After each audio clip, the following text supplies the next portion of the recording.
And we're supposedly also going to do what, about 8 sonnets? Not going to happen. So let's start with the monarchs and / rulers and kind of go from there and get as far as we can.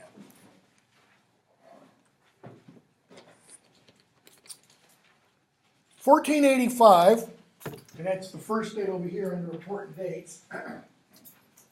In 1485, Henry VII, back up, 1485, Henry Tudor battles Richard III at a place called Bosworth Field.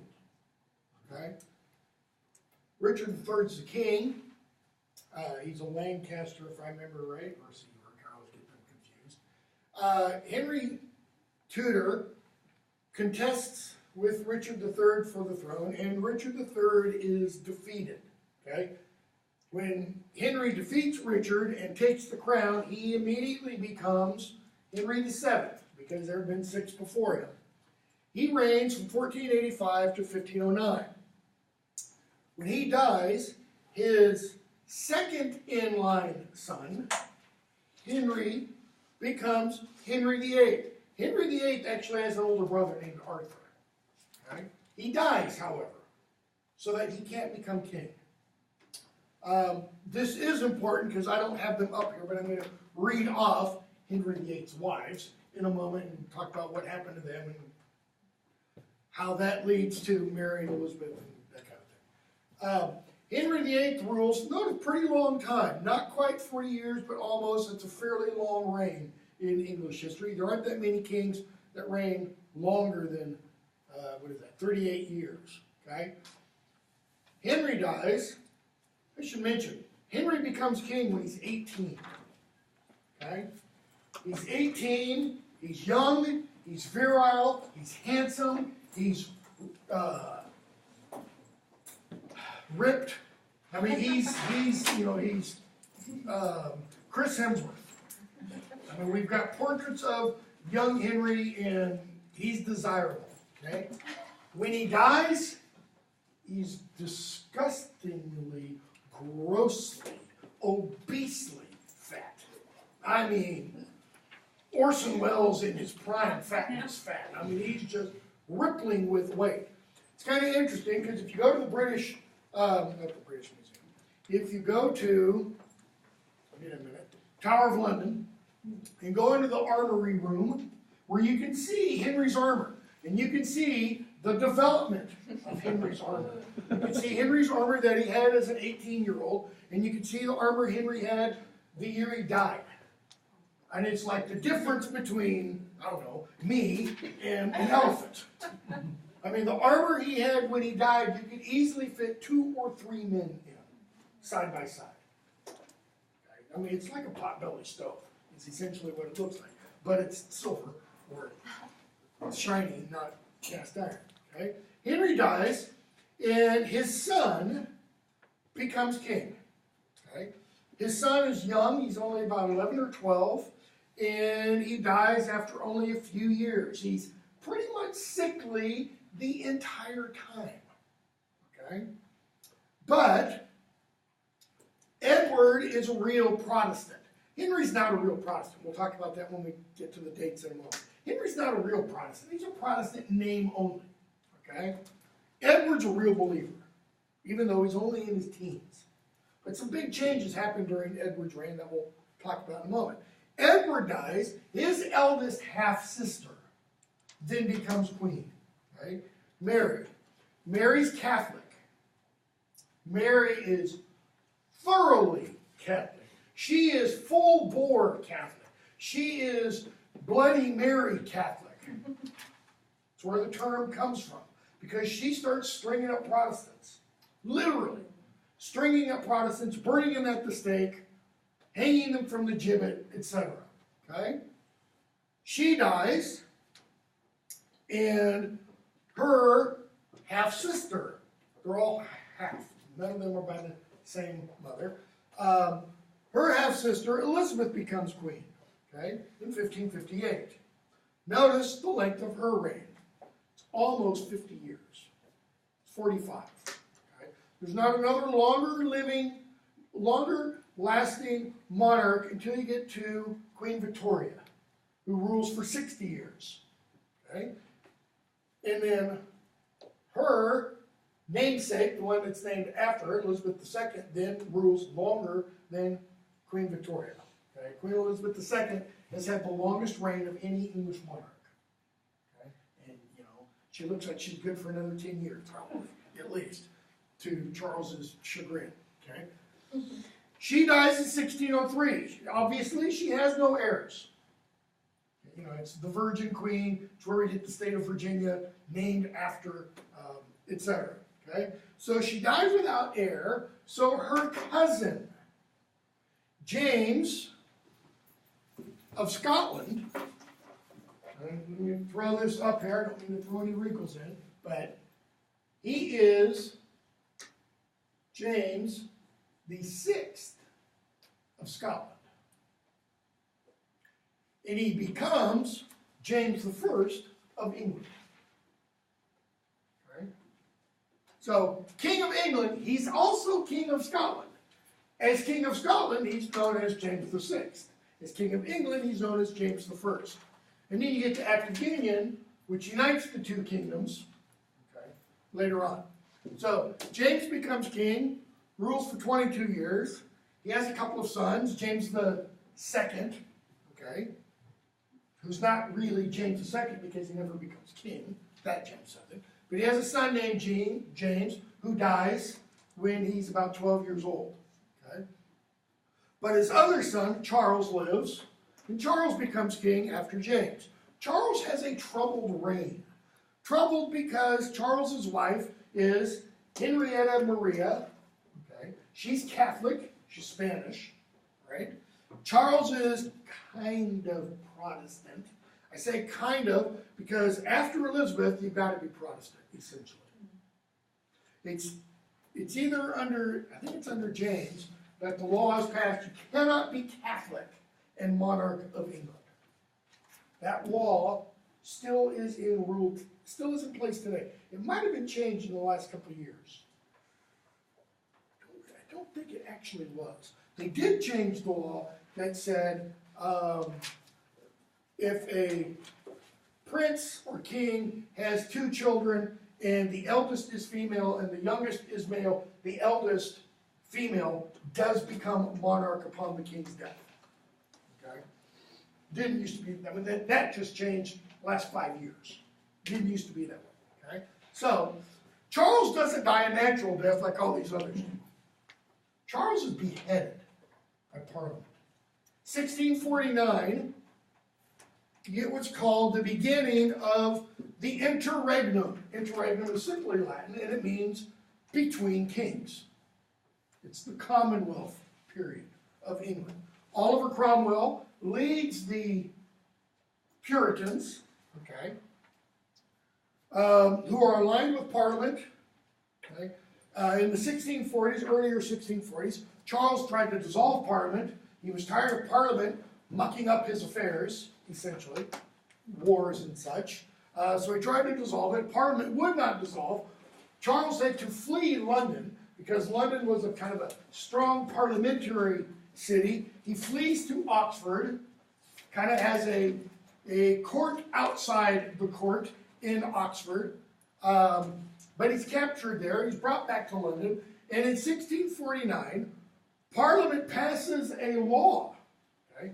And Charles I is publicly executed. It's the first time this has ever happened, okay, in English history.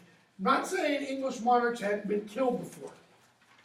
Right? Henry IV, for example, probably had Richard II killed. We know Richard II was deposed. We know Richard II died in captivity. Okay? Henry IV kind of makes it sound like, I didn't really want this to happen, but no. But Charles I publicly executed. Okay? Huge crowds for this. Okay? So Oliver Cromwell becomes what he calls, or what they call, the Lord Protector. Right?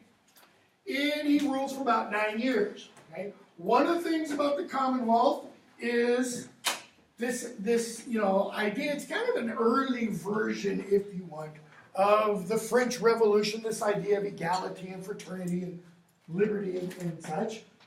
It's this idea that the kingdom is the Commonwealth. It's held in the common good, etc. It's just that everybody is equal, but like Snowball, I am more equal. Okay? And notice when Cromwell dies, what happens? Lord Protectorship goes to his son. So Lord Protectorship is really nothing more than monarchy, but called something else. Okay? It's still passed on by heredity. Right? In 1660, real important major date, you get what's called the Restoration. Okay? It's called the Restoration because it's the restoration of the English monarchy. Parliament dissolves essentially the Commonwealth, even though the United Kingdom is still referred to today as a Commonwealth. Okay? But Parliament dissolves the Commonwealth and they invite Charles II back. Back from where? From Spain. Okay? When Charles I is killed, his younger brother, Charles, takes off. He goes to Spain. Right? So, his son, not his younger brother. Charles comes from Spain and is restored to the monarchy. Right? Lives a nice long life. This, if you ever read any what's called the long 18th century, it's the period from about 1660 to 1800. Okay? If you read Restoration comedy, Sheridan, Cooley, and all those guys, this is that period. Right?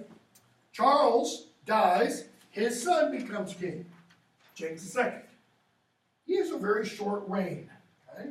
Because in 1688, James is Catholic, or he's got Catholic leanings. Strictly speaking, he's Protestant. That is, he says he's Protestant, okay? But he has Catholic leanings. And in 1688, Parliament invites William of Orange of the Netherlands and his wife Mary to become king. James flees. It's called the Glorious or Bloodless Revolution because not a shot is fired. And I should just throw this out there in case any of you are interested. There's a wonderful film. Which was it? Netflix or it's probably on both. Called Admiral. Okay, it's 2015, I think. Little problem is it's all in Dutch, okay, but it has subtitles. And it's about kind of the national hero of the Netherlands, and it's set in essentially this period. Okay? And it has as one of its major characters the Prince, who is Prince William of Orange, who becomes King William, okay, of England. William and Mary, this is the College of William and Mary in Virginia. And that's who that college is named after. We're only going up to, in terms of the literature for the remainder of this semester, up to about 1650. I mean, technically speaking, I'm supposed to include people like Dryden and Pope and Milton and stuff, but that's impossible. You can take a separate course on Milton, and we're going to skip the others. Okay, so let me get to the important dates. Okay, Bosworth Field I've already mentioned. Look at this one, though. Yesterday was the 499th anniversary of the beginning of the Protestant Reformation. Okay, so what does that mean? On October 31st, 1517, a Augustinian monk in Wittenberg, Germany, by the name of Martin Luther, not the civil rights protesters, the original Martin Luther, nailed to the church door in Wittenberg, Germany, a packet of paper. And the packet of paper is called the 95 Theses. Now, everybody in here is an English major. What is a thesis? It's an argument. He had 95 arguments. These were arguments to be debated. This is kind of an all-comers. Let's argue these 95 points. These 95 points of contention. Okay? They were 95 issues that Luther had with the current, let's say, organization, structure, and doctrines of the Catholic Church. Okay? Luther had no intention of breaking the Catholic Church apart. Luther had no intention of starting a Reformation. Luther wanted to clean up what he thought were errors that had crept into the church. Okay? For example, the celibacy of priests. Luther said, you don't see this in the New Testament. You don't see where the apostles were told you can't marry. You don't see it in the early church. Celibacy of priests doesn't become an issue until after 1000 AD. Okay? So part of what Luther's doing is suggesting, let's clean out the cobwebs that have accumulated over roughly 1,500 years, and let's get back to what the early church was like. Okay? Problem is, a date I don't have up here, in approximately 1455, another German invents a thing called the movable printing press. That doesn't mean the printing press can be moved from one place to another. It means the printing press has movable type. Okay? What does that mean? It means it becomes easy to mass produce books. How did you produce a book prior to Gutenberg? You had to pay for somebody to copy it. That's why it's so important, back with Chaucer, that's why it's so important that the Clerk of Oxford has 20 books. Okay? The labor to produce those 20 books is huge. So the cost is huge.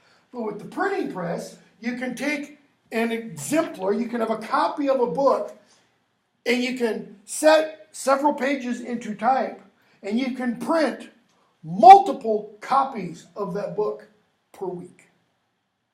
Okay? So what have you just created? Think about this for a moment. Demand. If you can get multiple copies of books, what is going to rise simultaneously with the availability of books? Literacy. The desire of people to read. Okay? So you start seeing huge jump in literacy levels. In fact, it's estimated by the turn of the century, by about 1500, probably 80% of Europe, I think it's 80%, was literate. By 1600, I think the number is 90 to 95% of the British population was literate. It's higher than in the United States today. Okay? I think our literacy rate is something like 82%. More people were able to read in Shakespeare's day than they are today. And they were able to read Shakespeare. Just let that print for a while. Okay? So, Gutenberg invents this, 50 years before, 60 years before. So what happens? Those 95 theses get copied. And so people are printing off copies of them, and they're getting passed around. What happens? Wildfire. I mean, this thing spreads all over. So that a lot of people are now doing what? Talking about it. They're questioning the primacy of the church. They're questioning the primacy of popes. They're saying, why do I need a priest to stand between me and God? If I have the Bible, which they don't yet, I can go to God directly. I can read the Word of God directly. And so, what happens is, Luther doesn't stop with just the 95 Theses. He starts writing commentaries on books of the Bible. He starts writing articles, essentially articles and such. So in 1521, Luther's presence is requested by the Holy Roman Emperor at what's called the Diet of Worms. Worms is a town. A diet is a meeting. I know it looks like diet, okay? Which, we're not reading it. I wish we were, but it's no longer in the book. Hamlet puns on this very majorly in, third or fourth act of Hamlet. So the Diet of Worms is called for Luther to discuss his ideas, or at least that's what Luther is led to believe. He's thinking, finally, I get to have the big argument I want to have, meaning discussion. Right? Luther won't go, however, until he's given a couple of guarantees. Safe passage to and from the Diet of Worms. Because by 1521, Luther is in hiding. I mean, the 95 Theses in the late medieval, early Renaissance church is kind of like the satanic verses to Isis. It's not allowed. Okay? What happened to Salman Rushdie when he published that? No. He was immediately had a fatwa on his head. He could be killed by anyone, anytime, anywhere. Okay? According to that fatwa. So he went into hiding. So Luther gets the grant of safe passage, and he goes to the Diet of Worms. And according to one of his biographers, a 20th century American historian named Roland Bainton, what happens is Luther arrives, and when he goes into the conference room, so to speak, all he sees when he gets there is on a table, everything he's written is sitting there. Copy of everything he has written is sitting there. And he's given one thing to do. Take it all back. Recant. Recant. All of it. Say, oops, I was wrong. And Luther says, give me a night to think and pray about it. And they say, okay. He comes back the next morning. And according to Roland Bainton, title of his background is Here I Stand. Supposedly what Luther said is, unless I am proven to be wrong by sacred scripture, okay, by kind of the universal testimony of the church, by my own conscience, not going to happen. Here I stand, I can do no other. Meaning, I stand by every word I wrote. I can do no other. What's he saying? Freedom of conscience. My conscience tells me everything I've said is right. Okay? Holy Roman Emperor is not all that pleased, and the bishops and such. But he was given promise of safe passage, so he can leave. Luther leaves, and he's kidnapped. He's taken to the castle of Wittenberg, and he's locked upstairs in one of the towers. He's kidnapped, however, by his friends. This is kind of for his own safety. While he is locked up in the tower, I think it's about 6 months, while he's locked up in the tower, he translates the Bible into German. Okay? This is kind of groundbreaking, because this becomes the first kind of vernacular version of the Bible. Yes, there had been a Middle English version of sorts, what's called the Wycliffite Bible, translated by the Lollards. But it's not the entire Bible. Luther translates everything, Genesis to Revelation. He puts it in colloquial, everyday, ordinary German language. His German, his dialect. Okay? It gets mass-produced. Okay? Somebody takes a printing press and they start to print this thing. So, the Bible is now starting to be in the hands of anybody who can read German. See, at this point, 1521, you don't have a Bible in English that you can read. You have the Bible in Latin.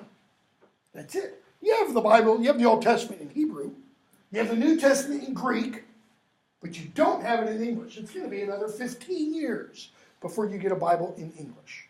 Okay? So it starts, like wildfire. So, thus the Protestant Reformation begins. Okay? And we'll talk a little bit more. I didn't include that either. Shit.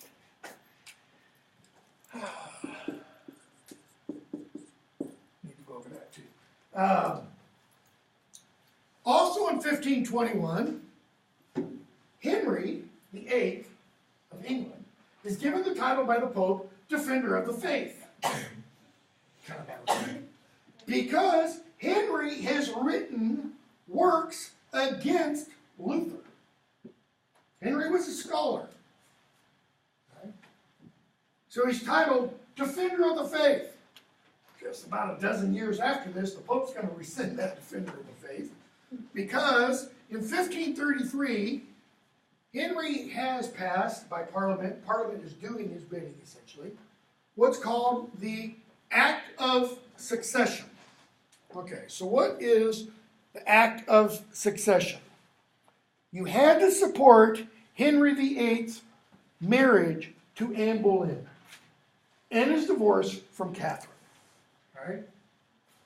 Well, why? Well, because he didn't have any male children by Catherine. He had Mary. I think it's Mary. I was getting confused. I don't have them. Do I have them right now? I don't have their dates. Yes, Catherine of Aragon had Mary. Let me throw these. If only Henry had died in youth. This is the order of Henry's wives. Catherine of Aragon, Anne Boleyn, Jane Seymour, not the actress, Anne Cleves,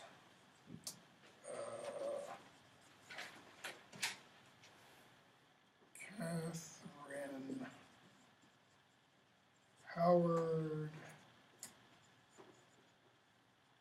and Catherine Parr. Okay. Catherine of Aragon was the mother of Mary. Anne Boleyn was the mother of Elizabeth.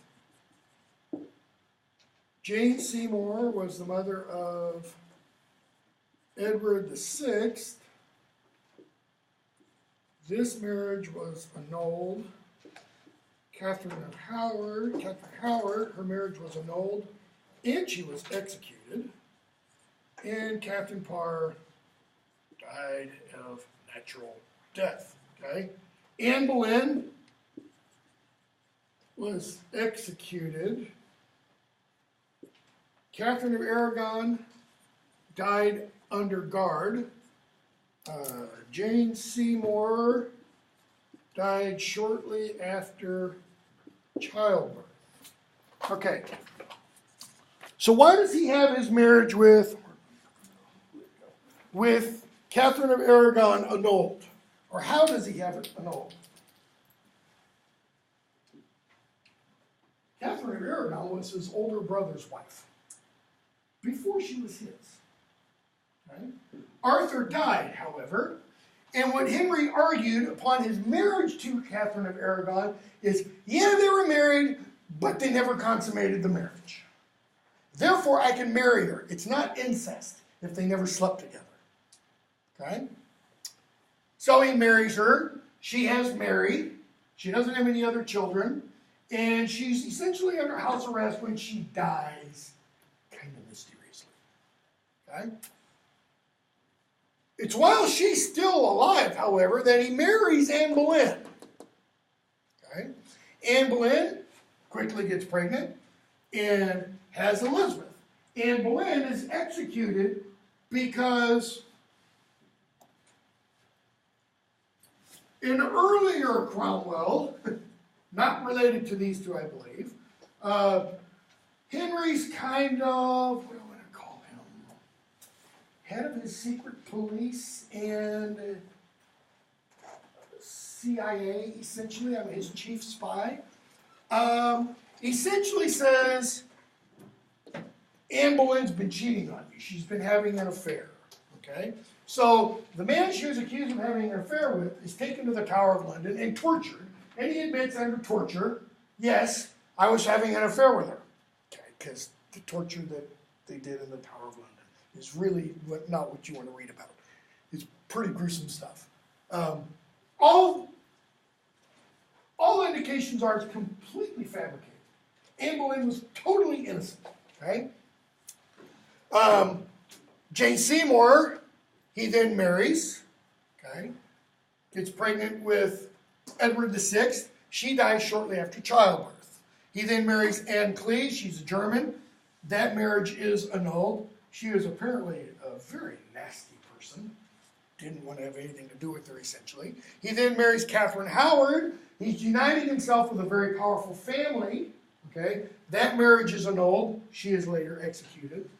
And then he marries Catherine Parr, and he actually dies before she does. And she dies of natural causes. All right? So, that's the act of succession. You have to accept the marriage to Anne Boleyn. Okay? There was a lot of scuttlebutt, a lot of talk going around about he's shacking up with her and it shouldn't happen, etc. Act of Supremacy happens in the same year, and it's a direct result of the Act of Succession. The Act of Supremacy is when Henry breaks from the Church of Rome. Okay? He says, there is only one church, and it's the Church of England, and I am its supreme head. And the Act of Supremacy means you have to accept Henry as the spiritual head of the church. Okay? So what does Rome do immediately?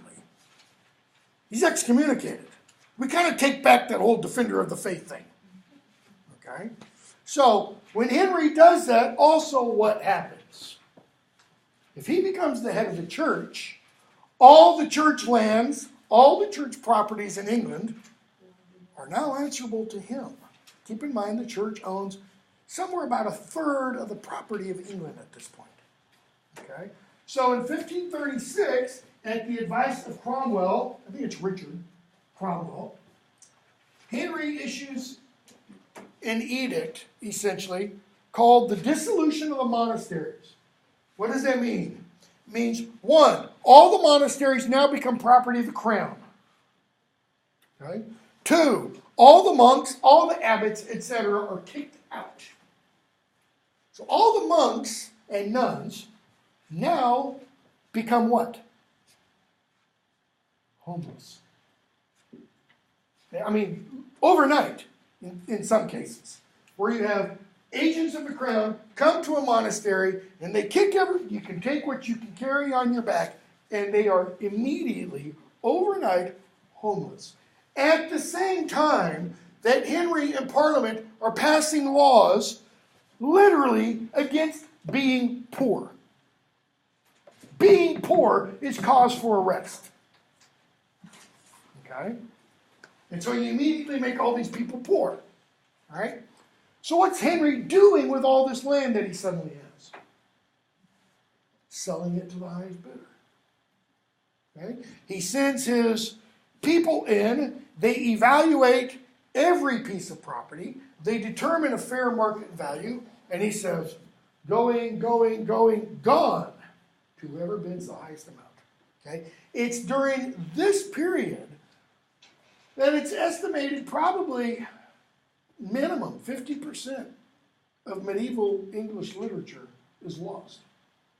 Because the manuscripts that are in the libraries of the monasteries, okay, are not thought of as being worth anything.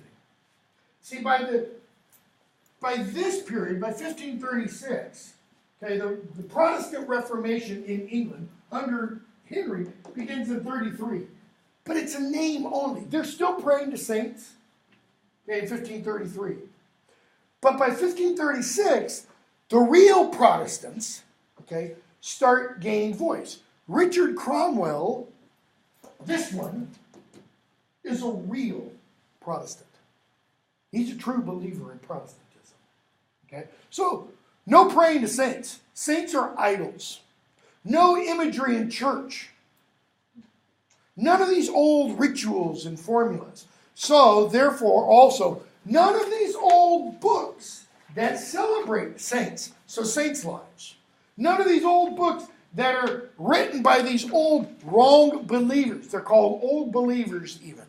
Okay? So, homilies and such. And none of this old literature that might be about this stuff that we can't read. So, a lot of stuff written in Old English, which is unintelligible to the vast majority, gets destroyed. Okay? Just either gets literally destroyed or the manuscripts get scraped so that they can be rewritten on. Okay? That's the dissolution of the monastery. It's in the dissolution of the monasteries that we have now monasteries. You can go to quote-unquote ruins in England that in 1536 were not ruins. Okay? If you go to Hastings today, and you go to the battle site, which is just outside Hastings, about 5 miles away, in a town called Battle, you will see the remains, the ruins of the abbey that was begun by William the Conqueror in 1066. But they are ruins because they were destroyed during Henry's reign. You go to Lindisfarne, okay? Holy Island. And yeah, the Vikings attacked Lindisfarne. But the Vikings didn't destroy the abbey. The abbey was destroyed during the dissolution of the monastery. Because one of the things that happened was people would buy the property, and then they would take the monastery buildings, take them apart, and use the stone to build new buildings, to make new houses, etc. Okay? Also in 1536, I didn't put this in here, but same year, John Calvin, over in Geneva, writes his Institutes of the Christian Religion. Okay? And you get the beginning of what's called the Reformed Church, okay? What in England becomes the Protestant Church. So you have Lutheranism, then you have Calvinism, and then you have in Switzerland another guy named Ulrich Zwingli, and you have Zwingliism, etc. All part of the Protestant Reformation. 1557, you have a guy named Johann Tottel who publishes a little book that becomes called Tottel's Miscellany. It's in this book that we get blank verse for the first time. Okay? It's in this book that we see the sonnet form for the first time in English. So it's hugely important for the history of English literature. Right? 1588, Spanish Armada. What happens there? Those of you know. Anybody? Spain launches an invasion force. Okay? Why? They don't just do it overnight. Tensions have been building with Spain between Philip II and Elizabeth. Why? Because Philip II's been hitting on Elizabeth, essentially, trying to woo her, and she won't give. I mean, she kind of reels him in and then lets him back out, and reels him in and lets him back out. She's playing with him, and he's tired of it. And you get a conspiracy between the Spanish and between the Spanish and some old line Catholic families in England, primarily in the north of England. Okay? And so the idea is Spain will invade the southern coast. And the old line Catholic families of the north, okay, English families, but of the north, will rise up in the north. Okay? And so they'll kind of do a pincher effect. The only problem is, according to English thinkers, God has something else in plan or in mind. Because the Spanish Armada, over 300 galleons sail from Spain.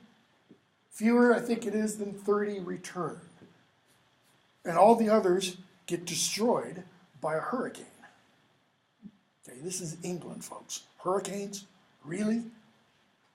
They get destroyed by a massive windstorm.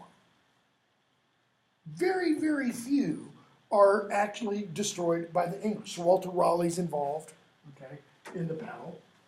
But very, very few are destroyed by the actual English. So, when the Armada is destroyed, the English immediately assume God is on our side.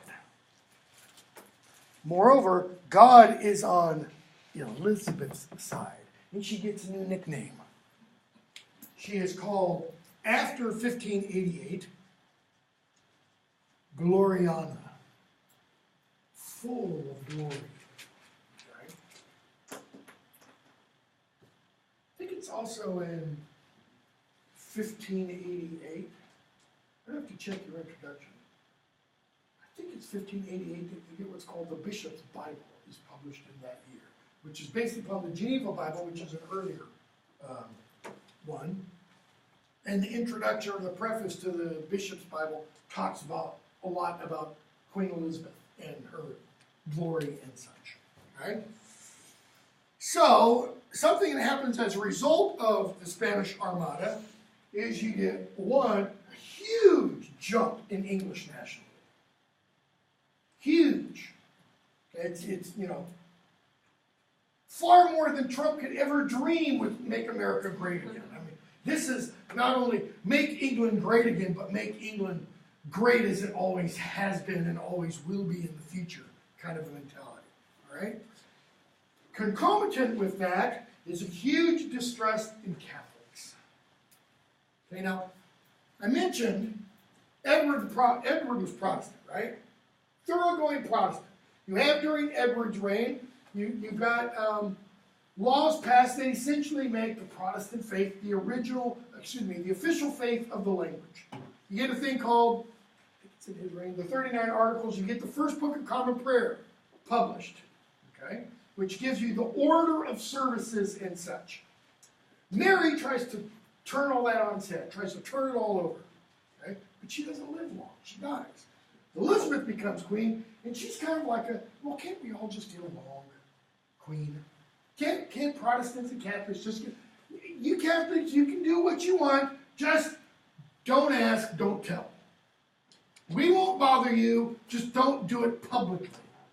You can have your little masses, just do them quietly, okay?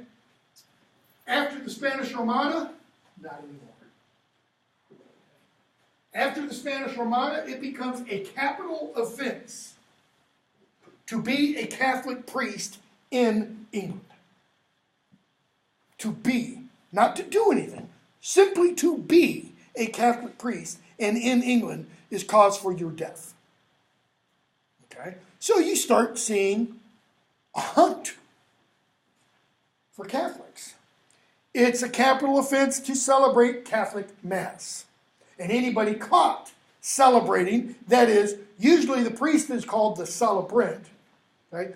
But those involved will also be killed, unless they're very, very rich and can buy off their freedom, okay? So we start to see in the early 1590s persecution of Catholics, like Robert Southwell. Southwell is how his name is spelled, okay? Writes a lot of Catholic poetry. He's executed, okay? John Donne, poet we're going to read, has a brother who's persecuted, an uncle who is killed, okay? His Donne's family historically is Catholic. His great aunt is Thomas More. Uncle is Thomas More, okay? His wife's great uncle, is Thomas More, and More Donne. Okay. 1590s, you also get a revival of sorts of plague.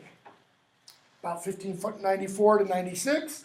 So all the playhouses in London are shut down. Because how does plague spread? Small, tight group of people. Okay?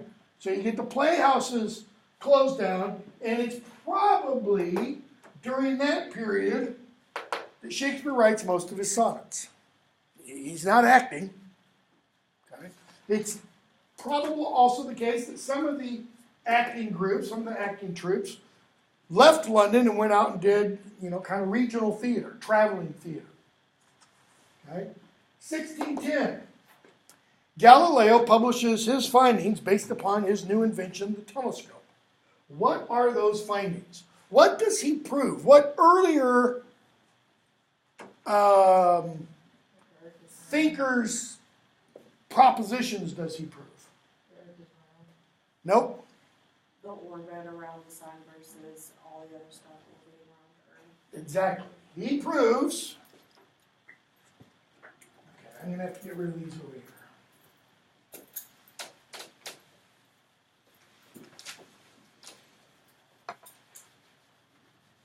He proves that Copernicus and I think he's Polish, and another Polish astronomer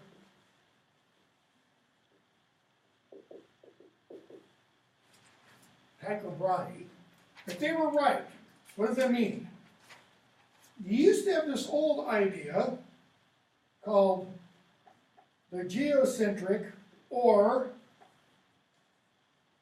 Ptolemaic conception of the universe, which was Earth is at the center. The Ptolemaic conception was that Earth is at the center, and you have Earth and 1, 2, 3, 4, 5, 6, 7, 8, 9 kind of concentric spheres encircling the Earth. Okay? Each one of these is governed by a planet. Outside of those, you then have the Empyrean, and this is where God dwells. Okay? Copernicus said, what a load of nonsense. Earth is not the center of the universe, the sun is. And the Earth and everything else revolves around the sun. Galileo proves is that Copernicus is more right. He's not entirely right, because the sun isn't the center of the universe either. The sun is also moving. Galileo proves. Okay? Now, it's hard for us to imagine the kind of change this means in thinking. Come up with something that would be akin. What discovery today would be akin to that change of thinking? No, not evolution. We're not alone. Independence Day.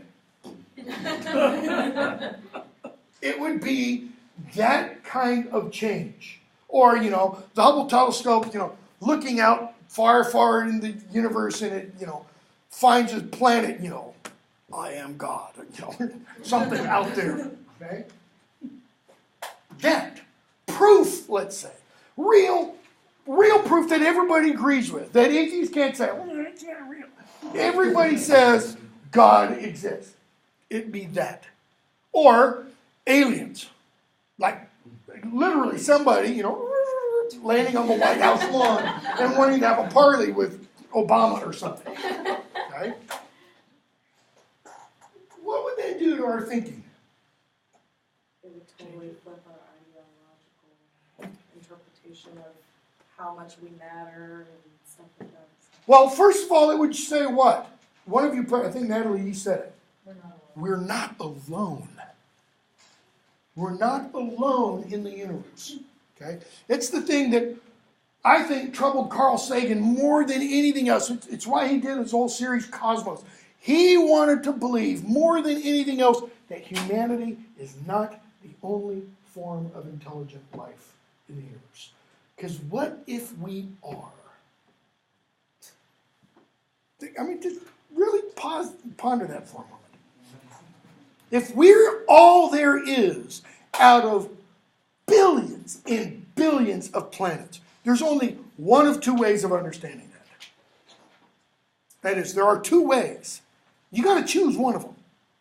Either we're really, really, really, really, really important, or just the opposite.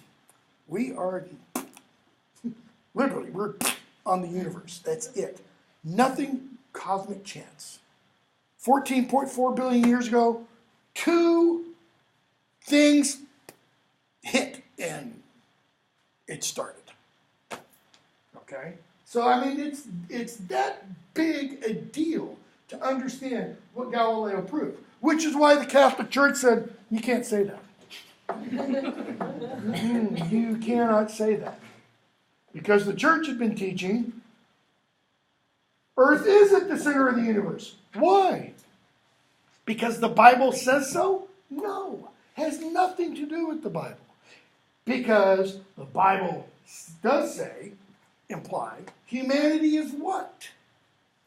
The pinnacle of creation. And if humanity is the pinnacle of creation, then we are the center of the universe. And therefore, nothing else is really all that important. Well, Galileo's like, not quite right about that, but I'll take it back so I can live and breathe another day. Okay? So Galileo proves Copernicus is right.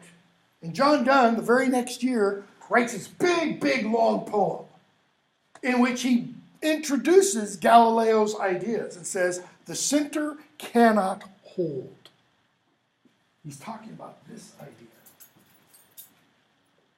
That cannot hold. All is lost.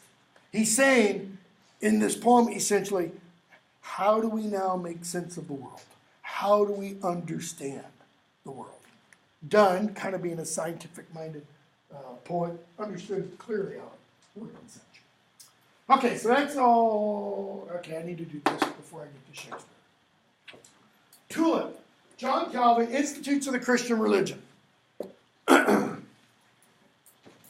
this is important for English literature and poetry. Some of you I know are taking Shakespeare now. Hopefully you'll go over this a little bit, but if not, you'll get it now. Calvin taught, I used to be an ardent Calvinist. Okay? My nickname in college, I went to a Presbyterian school, was truly Reformed, so I know this stuff left and right.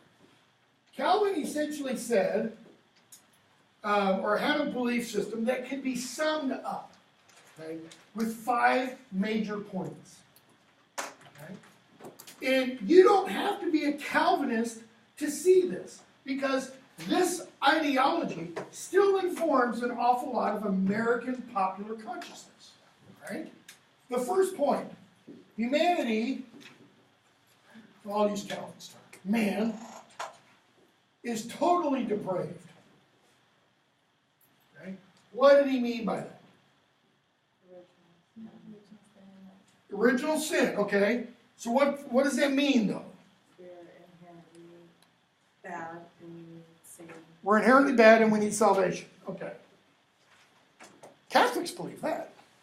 But Catholics don't necessarily believe total depravity. What Calvin meant by total depravity, which he does based upon St. Augustine in Scripture, is that there is nothing anybody does that is not touched by sin. Nothing. So, giving your kid a birthday present, tainted by sin. Helping the old lady across the street, it's tainted by sin. Why? Because there is nothing in the human being that is not tainted by sin. Everything is rags, in other words. Okay? So, you're all damned, you're all rotten, you're all period. Right? 2, unconditional election. And if any of you are going to go on and study American Lit as a graduate student or whatever, you're really interested in Hawthorne, you got to know this to understand the thing of Hawthorne. Okay? Because just plagued. I'm directly related to Hawthorne, so I've done some research on it. This just plagued Hawthorne like crazy. Unconditional election. What does that mean? I choose you to be saved, but you go to hell. Now you're all going to hell. You're all going to hell. And you're all going to hell. Unconditional election. God chooses who is saved and who is damned, and there's nothing you can do about it. And those that are elect are few in number. Those that are damned, that's the vast majority of humanity. From the beginning of the world to the end of time. Okay? Very few. What does Christ say in one of his parables? The way is narrow, and few there are that enter by the gate. And Calvin, latches onto that and says, that says only the elect are the few, etc. Okay? L, limited atonement. Okay? What's the atonement? It's Christ hanging there on the cross, right? It's the death of Christ, the resurrection of Christ, is part of it. But what does this then mean? It ain't for everybody. Who's it for? Only the elect. So even though Christ says the Father desires that all men come unto him, he didn't really mean that. He meant some. How you get all to some, how you go. Right? Christ dies only for the elect. Everybody else, damned. Period. Okay? I, irresistible grace. If you are the elect and Christ died for you, then God pours his grace upon you and you cannot resist it. What's the problem with this part? And again, I used to be card-carrying member and everything. What's the problem with this part? If you can't resist it, then what happens to free will? Calvin doesn't believe in free will. You have within Calvinism, you have Calvinism, and you have Arminianism, named after a guy named Jacob Arminius. And Arminius said, people have free will. People can choose God. Calvin said, no, you can't. How can you choose God when you are yet dead in your sins? What does Christ say? What does Paul say? Paul says, while you were yet dead in your sins, I chose you. That's the election. Okay? So, irresistible grace. Last one. Perseverance of the saints. If you are the elect and Christ died for you and you have been given grace, you will persevere to the end. You're not going to get on your deathbed and say, F Jesus. I actually said that to a grad class earlier this semester, and I thought, I need to apologize, a couple people. What's it mean? No matter what comes, you will persevere. So if Billy Graham on his deathbed said, I no longer believe, it was all a lie, guess what? He was never one of the elect. If Mother Teresa on her deathbed said, damn it, wish I had helped all those white women. She wasn't one of the elect. Right? Wow. Especially when you understand the story of Mother Teresa. Had a vision, 1947, on a train, had a vision where Christ spoke to her, and said, go to Calcutta. Okay. She told her father, confessor, priest, he said, I'm not going to second guess the Lord, going to Calcutta. And from that moment to the day she died, she was racked with doubt.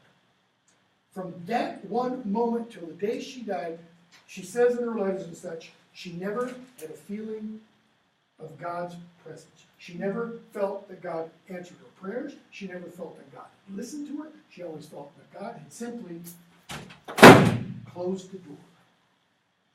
And yet, 50 years, she serves the Lord. Talk about faith. Perseverance of the faith of the saints. Okay? So this is kind of the belief system of the Calvinists. This gets brought into England beginning 1580s. So that you start to see this tension between this and Catholicism and kind of the namby-pamby, let's say, Elizabethan Anglicanism.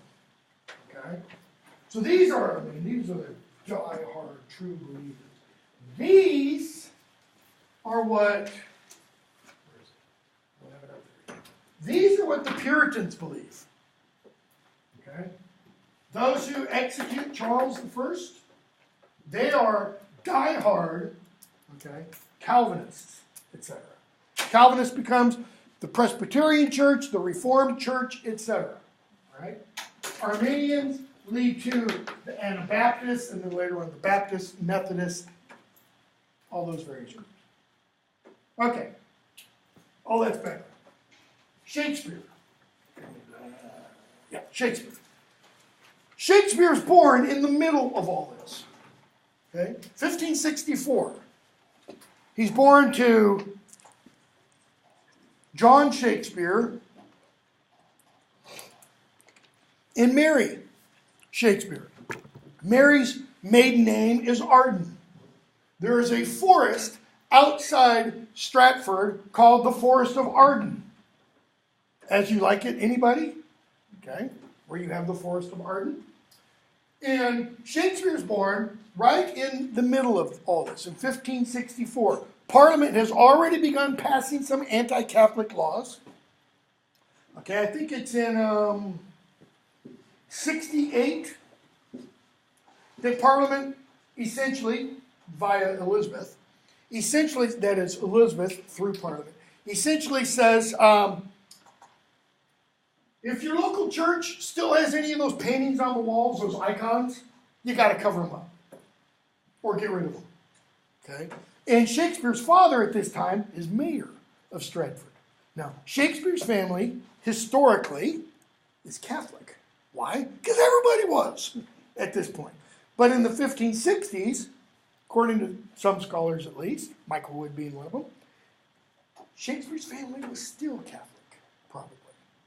And so what John Shakespeare does is he has workmen go into the local Guildhall church and they put on a thin layer of whitewash. You can still kind of see the imagery because he has theological issues with painting over icons. He still kind of believes in them, right? So, look at Shakespeare's dates. April 23rd, 1564, probably, but he definitely died on April 23rd, 1616. Why do we say probably? Because we don't have Shakespeare's actual birth certificate. They did have birth certificates at this time. We don't have Shakespeare's. We have his baptismal certificate, which I think is, I don't remember how many days later. But based upon the baptismal certificate, and how often baptisms are done after birth, it's usually estimated Shakespeare was born on April 23rd. Big deal, right? What's the big deal about April 23rd? Anybody know? In the church history, or excuse me, in the church calendar, that's an important day, just like today is. Today is All Saints' Day. Last night was All Hallows' Eve. If you're a Harry Potter nerd, today is also called Harry Potter Day. That's something McGonagall says. Well, April 23rd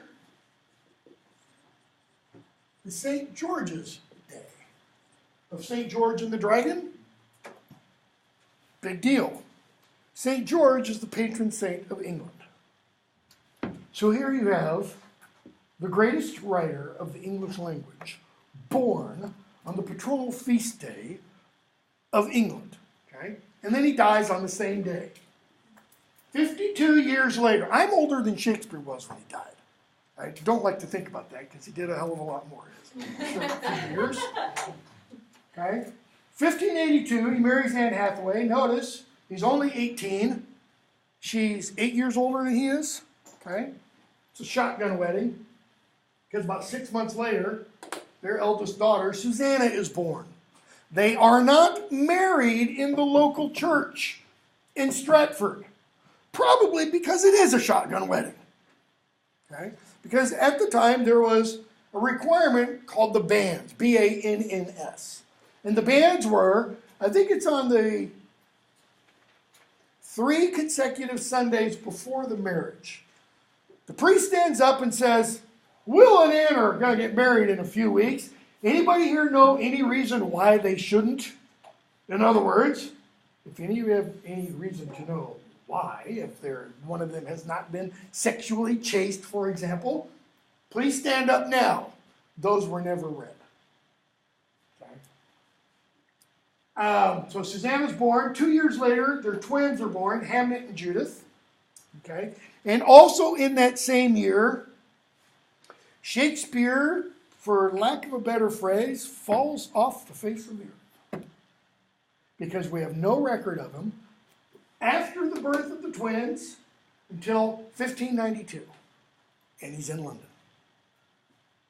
The 7 years are called the lost years. Because we don't know what Shakespeare was doing. There are theories. One of the theories is he was a traveling actor.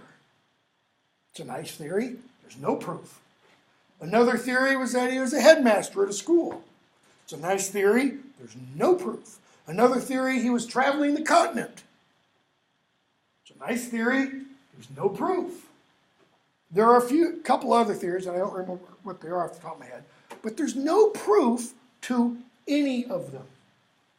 It's just from 85 to 92, Shakespeare is not mentioned anywhere in any surviving written evidence. Okay? But in 92, he's in London.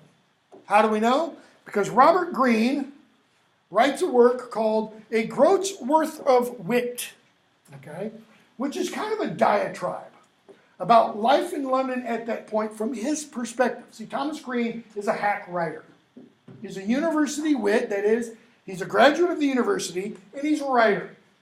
But he's not selling a lot. He's not doing well. He's also on his last legs. He's dying. Okay? But in A Groat's Worth of Wit, he refers to a player with a tiger's heart wrapped, I think, in a player's hide, who thinks he can bombast out a line of verse as well as any shake scene in the country.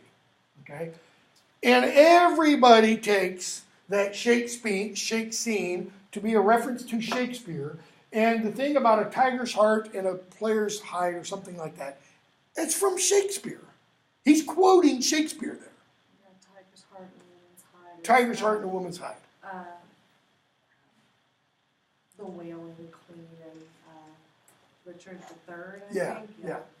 So he's quoting Shakespeare. Okay? Which means Shakespeare's already developed a name for himself in London by 1592. So what does that mean? He's been in London how long? We don't know. I mean, you'll read biographies, you'll read the introduction in here, and I think the introduction says he was probably there by 1589, 1590. I mean, it's like Titus Andronicus was probably written around 1590. Richard III, 92. Okay, some of the other plays, early 1590s, 90, 91. We don't have proof, though. Okay? But by 92, he's already well known. He's already a member of the Lord Chamberlain's men. Okay? The Lord Chamberlain is the second most powerful person in England after the Queen. Okay? There are other acting companies, the Admiral's Men.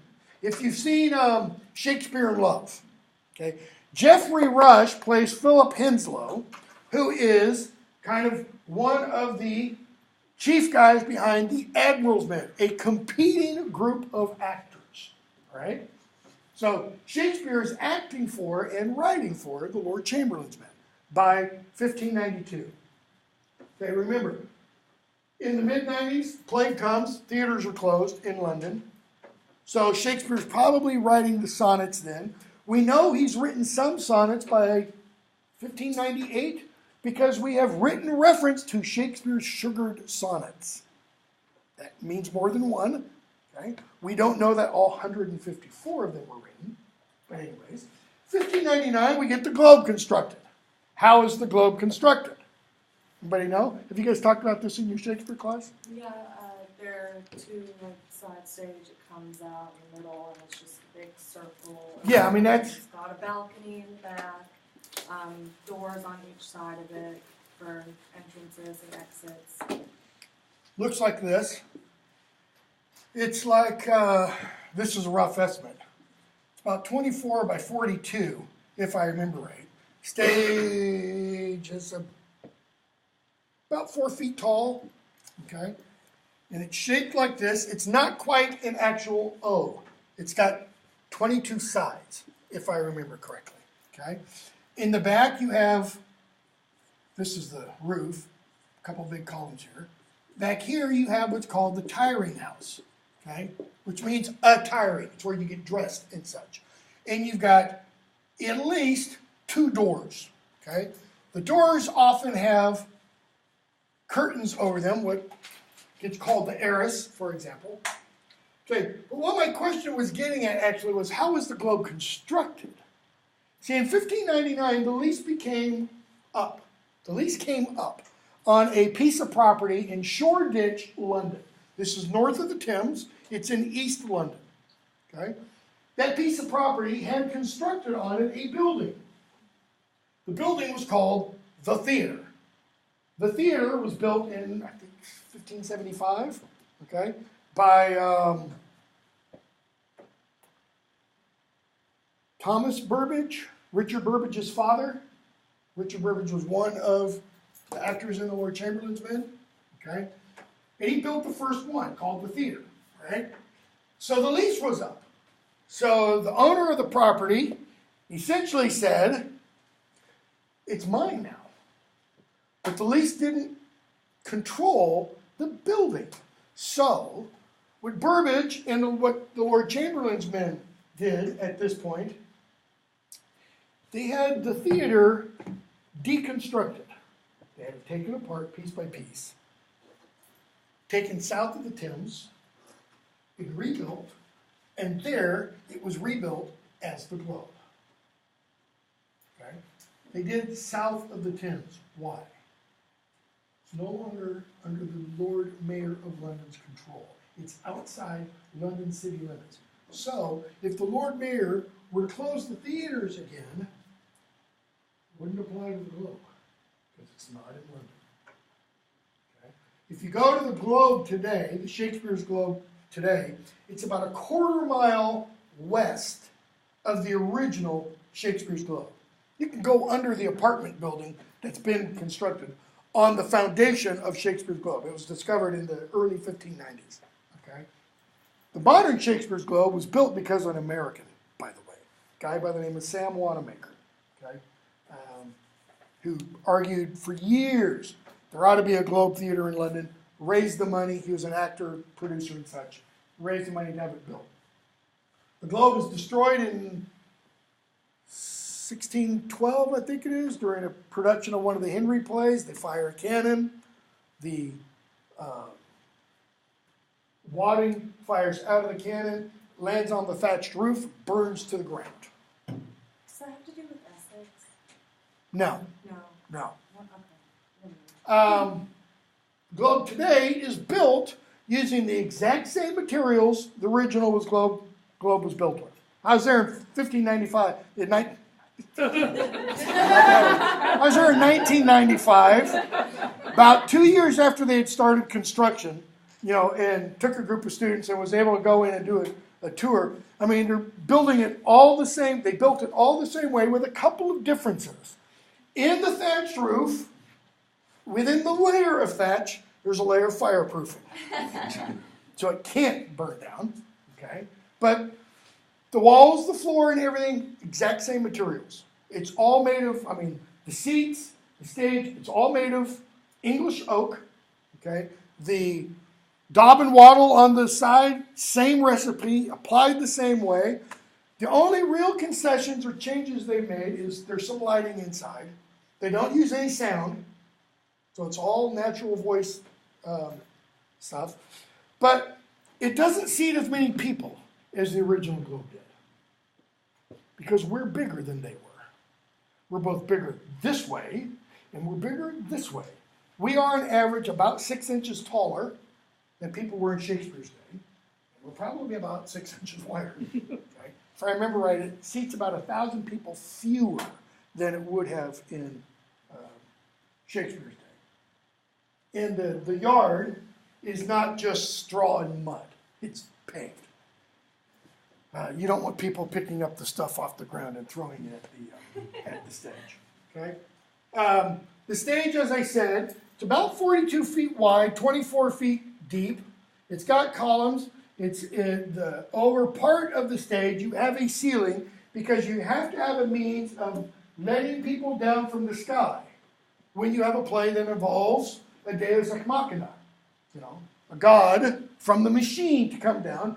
It also has trapdoors, so you can have people come up and such. Currently, in the last 10 years, they're using a lot of the yard for plays in the globe. Where the actors are going off into the yard and doing stuff there. Then the walls here, there are 3 levels. Okay, this is called the yard. This was 1 penny in Shakespeare's day to get into, and then these were more expensive. There was a box over here, I think on the 3rd level, that was the Queen's box. Okay. What else about Shakespeare? Died 1616 on his birthday, as I said.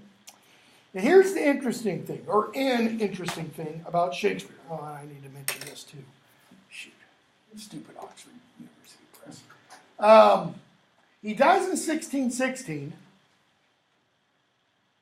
but nobody says anything about it. That is, he is, supposedly, the greatest living playwright who has just died. What do you expect is going to happen? What's going to happen when Tom Stoppard dies? People are going to write obituaries, right? There are no obituaries about Shakespeare. Okay, they didn't write obituaries per se. What people would do is they would write commendatory verses. They would write what are called epicedes or obsequies on so-and-so's death. We have tons of these kinds of poems about people whose writings you will never read because they were so minor poets. We have none of these on Shakespeare's death in 1616. We have none from 1617 or 1618 or 19 or 20 or 21 or 22. But in 1623, you have the first folio published. Okay? And I'll bring a copy of this on Thursday. The first folio is the first collected edition of Shakespeare's plays. It's in that collected edition that we get fully half of Shakespeare's plays printed for the first time. Okay? November 17th, what is it, 7 p.m.? At 7 p.m., go to the Parthenon in Nashville, and you can hear Bill's wife, Dr. Catherine Haynes, talk about Shakespeare's first folio, because it's going to be there. A copy of the first folio will be in Nashville. There aren't many. Well, I'll take that back. Unless you go to the Folger Shakespeare Library in Washington, D.C., because Henry Folger bought up as many of them as he could. Okay? The guy he had a Shakespeare complex. But go listen to Catherine Haynes, Dr. Catherine Haynes, talk about, one of our graduates, talk about Shakespeare's first folio. So you get the Shakespeare first folio published. It has commendatory verses. Big, long one by Ben Jonson. Okay? Which gives us interesting information about Shakespeare. It's in that poem that Jonson writes that Shakespeare had little Latin and less Greek. Which a lot of people have taken to mean Shakespeare didn't know Latin or Greek. But Shakespeare had to have known Latin or Greek. Okay? One, he uses Latin in his plays. He also uses bad Latin. In order to use bad Latin, you have to know proper Latin. Okay? What else? He also apparently knew French, because one of his sources was source for As You Like It was only available in French. Okay? And he probably also knew Italian. Okay, so the idea is, where does this country bumpkin from Stratford-on-Avon, who's never attended university, learn these languages? Oh, the 7 lost years, he went off to Europe. Okay? Possibly, but we don't know. But we do know in terms of Latin and Greek, it's thought, and there's anecdotal evidence that says, Shakespeare attended the King Henry VI grammar school in Stratford. We don't have a roll that lists him, okay? But it's thought that he attended there. That would have been conducted primarily in Latin, from about the age of 6 to about the age of 12. That is, he would have gone at 6 years old, and the instructors would have started in English. But as they began learning Latin at 6 years old, they start learning Latin at 6 years old. Teachers start instructing in Latin. So that by the time Shakespeare would have left at 12 years old, he would have had as much Latin as a classics major today, graduating college, let's say, I'm not going to use MTSU because we don't have a classics major, but graduating from Sewanee. 4 years, Latin and Greek. University level, Shakespeare would have had by 12. How do we know? Because of how they conducted the teaching. I mentioned this before. You get Caesar's Gallic Wars, you translate from Latin into English. It's got to be perfect. It's not, the teacher raps you on the knuckles. Then you translate that back into Latin. It has to match the original. And you do that again and again and again and again and again. What Johnson meant by Shakespeare having little Latin and less Greek is, compared to me, Ben Jonson. Ben Jonson was a master of Latin and Greek. Nobody was regarded higher than Ben Jonson in terms of knowledge of Latin and Greek. So he's saying, he's got little compared to me. Jonson went to university. Shakespeare didn't. Okay? We'll stop there and pick up even more behind on Thursday. There's a possibility I might be having surgery sometime